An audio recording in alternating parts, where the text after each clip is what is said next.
Halo semuanya, selamat datang di tutorial lengkap mengenai langkah-langkah proses troubleshooting. Baik Anda seorang teknisi pemula, seseorang yang sedang belajar memperbaiki komputer sendiri, atau bahkan orang yang hanya ingin memahami bagaimana cara menganalisis masalah teknis dengan lebih efektif, Anda berada di tempat yang tepat. Dalam dunia teknologi, baik komputer, laptop, jaringan, atau perangkat elektronik lainnya, troubleshooting adalah keterampilan fondasional. Ini bukan sekedar mencari apa yang rusak, tapi memahami mengapa sesuatu bisa rusak, bagaimana cara memperbaikinya, dan apa yang dapat dilakukan untuk mencegah masalah itu terulang kembali. Semakin sering Anda berlatih, semakin tajam intuisi dan kemampuan analisis Anda. Troubleshooting pada dasarnya adalah proses berpikir yang terstruktur. Kita tidak boleh asal menebak, terburu-buru mengambil kesimpulan, atau langsung mengganti komponen. Kita harus menggunakan pendekatan yang logis, berurutan, dan selalu mengacu pada data dan pengamatan nyata. Proses ini bisa Anda sesuaikan sendiri nanti. Tetapi 6 langkah utama yang akan kita bahas sekarang adalah fondasi yang sudah terbukti efektif di berbagai bidang IT. Baiklah, mari kita mulai membahas langkah-langkahnya satu persatu dengan lebih mendalam. Langkah 1, mengidentifikasi masalahnya. Langkah pertama, dan mungkin yang paling kritikal, adalah mengidentifikasi masalahnya secara akurat. Banyak orang langsung ingin memperbaiki sesuatu tanpa memahami pokok persoalannya. Padahal, jika analisis awal keliru, maka seluruh langkah berikutnya akan ikut melenceng. Pada tahap ini, tugas Anda adalah mengumpulkan informasi sebanyak mungkin, baik dari pengguna perangkat maupun dari perangkat itu sendiri. Jika Anda bekerja sebagai teknisi, Anda mungkin mendapat laporan dari pelanggan. Jika Anda memperbaiki komputer pribadi, Anda tetap harus meluangkan waktu untuk memperhatikan gejala-gejala yang muncul. Tips komunikasi dengan pelanggan. Ini sangat penting, karena seringkali kesalahan dalam komunikasi dapat menyebabkan diagnosis yang salah. Gunakan pertanyaan yang jelas dan spesifik. Misalnya, apa yang terjadi sebelum komputer mati? Kapan terakhir kali perangkat berfungsi normal? Atau apakah ada suara aneh dari perangkat? Jangan menggunakan jargon teknis. Istilah seperti overheating, corrupted driver, atau thermal paste mungkin membingungkan bagi pengguna biasa. Jangan meremehkan pelanggan yang tampak tidak paham teknologi. Ingat, mereka datang karena membutuhkan bantuan. Jangan menyalahkan pengguna. Walaupun beberapa masalah memang berasal dari kesalahan penggunaan, profesionalisme Anda terlihat dari bagaimana Anda menanganinya tanpa menyudutkan siapapun. Selain itu, perhatikan tanda-tanda dari perangkat, suara kipas, lampu indikator, pesan kesalahan, atau perilaku abnormal lainnya. Catat semuanya. Informasi kecil bisa menjadi petunjuk penting. Setelah Anda memahami masalahnya secara menyeluruh, barulah Anda siap masuk ke langkah kedua. Langkah kedua adalah menetapkan teori mengenai penyebab yang mungkin. Langkah kedua adalah menentukan teori tentang apa yang mungkin menyebabkan masalah. Pada tahap ini, Anda tidak mencari kebenaran pasti dulu, tetapi menyusun daftar kemungkinan penyebab berdasarkan informasi yang sudah Anda kumpulkan tadi. Ini seperti menjadi detektif. Anda perlu melihat gejala-gejalanya, lalu memikirkan apa saja yang bisa menyebabkan gejala tersebut. Cara menyusun teori secara efektif. Mulailah dari penyebab paling umum dan paling sederhana. Contohnya, kabel longgar, aplikasi crash, baterai habis, atau salah mencolokkan port.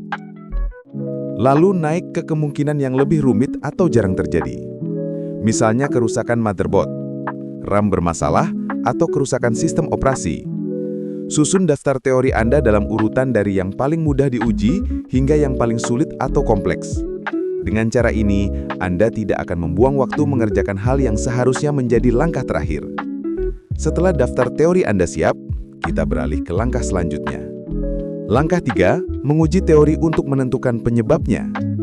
Ini adalah tahap di mana Anda mulai benar-benar bekerja, melakukan pengecekan, menguji teori, dan melihat mana yang benar-benar menjadi penyebab masalah. Ingat aturan emas troubleshooting. Selalu uji teori yang paling mudah dan paling cepat dulu. Misalnya komputer tidak menyala, uji teori kabel power longgar dulu, jauh lebih cepat daripada langsung membuka casing komputer. Suara tidak keluar, cek apakah volume sedang mute sebelum menyimpulkan bahwa speaker rusak. Setiap teori harus diuji satu persatu. Begitu satu teori terbukti benar, hentikan proses pengujian teori lainnya. Anda tidak perlu mengecek semua teori jika penyebabnya sudah ditemukan. Dengan pengalaman, Anda akan semakin cepat bisa menebak penyebab masalah hanya dari beberapa gejala. Namun, jangan melompati proses logisnya. Jika masalah sudah ditemukan, kita masuk ke langkah berikutnya. Langkah 4. Menetapkan rencana aksi dan menerapkan solusinya. Setelah menentukan penyebab masalah, kini Anda harus membuat rencana perbaikan dan menerapkan solusinya.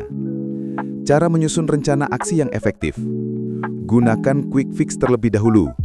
Banyak masalah dapat diselesaikan dengan solusi sederhana. Restart sistem, melepas dan memasang kembali komponen, membersihkan debu, atau memperbaharui driver. Jika quick fix gagal, teliti kembali dari awal. Mungkin teori Anda kurang tepat. Kembali ke langkah kedua, buat teori baru, dan ulangi prosesnya. Pertimbangkan kebijakan perusahaan jika Anda bekerja di lingkungan profesional. Beberapa perbaikan mungkin memerlukan persetujuan terlebih dahulu, terutama yang melibatkan penggantian komponen atau perubahan konfigurasi besar. Menerapkan solusi.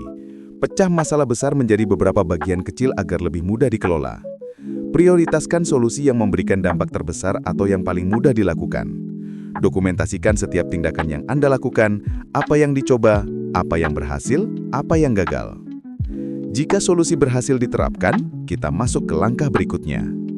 Langkah 5, verifikasi fungsionalitas penuh dan terapkan pencegahan. Masalah mungkin sudah Anda perbaiki, tetapi pekerjaan Anda belum selesai. Anda harus memastikan bahwa perangkat benar-benar kembali berfungsi 100% normal, bukan hanya seolah-olah sudah oke. Verifikasi dengan pelanggan. Jika Anda bekerja untuk seseorang, tunjukkan apa yang sudah Anda perbaiki. Minta mereka mencoba sendiri perangkatnya. Pastikan masalah sebelumnya tidak muncul lagi.